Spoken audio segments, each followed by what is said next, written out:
اعوذ باللہ من الشیطان اللعین الرجیم بسم اللہ الرحمن الرحیم نحمدہ ونصلی علی رسولہ الکریم وعلی آلہ الطیبین الطاہرین واللعنۃ علی اعدائہم اجمعین اما بعد۔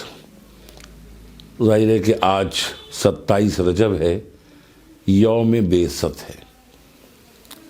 اس کو یوم معراج بھی کہا جانے لگا، اس کی ایک وجہ ہے، میں بتاؤں گا، لیکن یہ کہ یوم بعثت پہلے ہے۔ یہ 40 عام الفیل، یعنی آپ تقریباً 40 برس کے ہو گئے تھے، اور آپ غار حرا میں، کوہ حرا ہے، غار حرا ہے، وہاں آپ مسلسل عبادت کرتے تھے بعثت سے قبل۔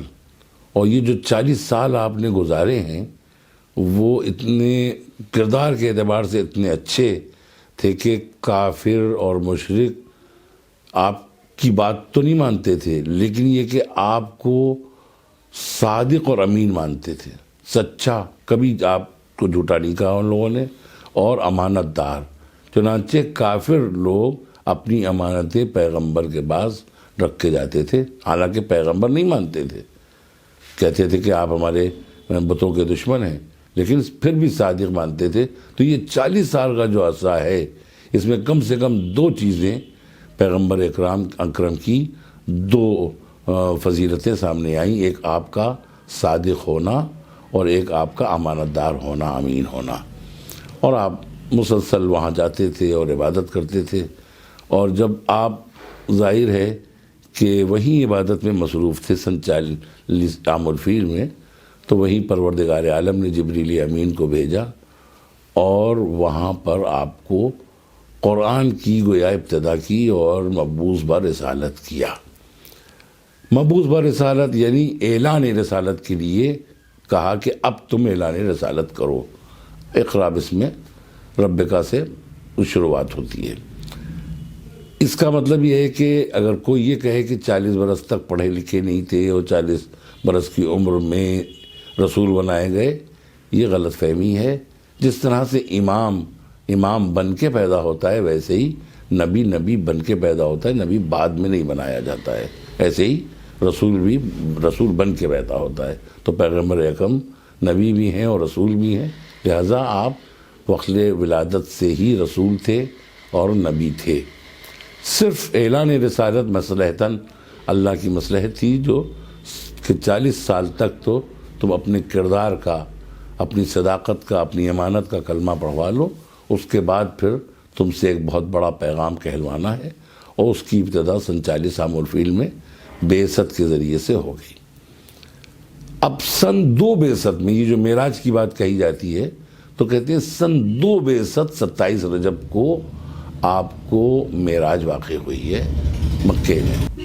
ایک بیوی کی یہاں سے آپ کو وہ معراج ہوئی ہے، لہذا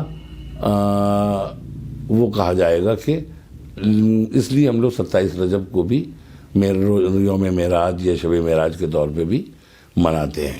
لیکن یہ کہ اصل اگر آپ دیکھیں تو اس میں اصل میں بعثت پیغمبر اکرم ہے، جو انتہائی خوشی کی تعلیم ہے، یعنی اسلام کی ابتدا، رسالت کی ابتدا اس دن سے ہوئی ہے۔ ویسے تو ایک زمانہ گزر گیا تھا، رسول بن کے آئے تھے، لیکن یہ کہ اس وقت اعلان رسالت جبریل امین کے ذریعے سے پروردگار عالم نے یہ کروایا۔ اس کے بعد پھر مولا کائنات کا جو ساتھ ملا، تو پھر دین پنپنے لگا، اور فاران کی چوٹیوں سے، وہ کوہ ابو قبیس کی چوٹیوں سے آپ نے کہنا شروع کیا، قولوا لا الہ الا اللہ تفلحوا، لا الہ الا اللہ کہو فلاح پا جاؤ گے۔ حضرت علی علیہ السلام نے ساتھ دیا، 3 برس کے بعد دعوت ذوالعشیرہ کے لیے اللہ کا پیغام آیا، وانذر عشیرتک الاقربین، اپنے خاندان والوں کو ڈراؤ، اور اس کے بعد پھر وہ ایک سلسلہ شروع ہو گیا۔ مگر اس میں اس سلسلے سے لے کے آج، یعنی جب تک حضرت علی علیہ السلام رہے، تو آپ کی محنتیں، مشقتیں شامل حال نہیں، اور اگر آپ نہ ہوتے مولا کائنات رسول کے ساتھ، تو کوئی بھی پیغام اللہ کا پہنچ نہیں سکتا تھا۔ چنانچہ حضرت علی علیہ السلام نے وقت شہادت خاک مسجد اٹھا کے وقت ضربت یہی کہا تھا، فزتو برب الکعبہ، خدا کی قسم، رب کعبہ کی قسم، میں کامیاب ہو گیا۔ کامیابی اسی بات کی کہ ہم نے مکمل اسلام جو ہمارے حوالے پیغمبر اکرم کر کے گئے تھے، بعثت سے لے کے وقت آخر تک کا، وہ ہم نے لوگوں تک پہنچا دیا۔ وآخر دعوانا ان الحمد للہ رب العالمین۔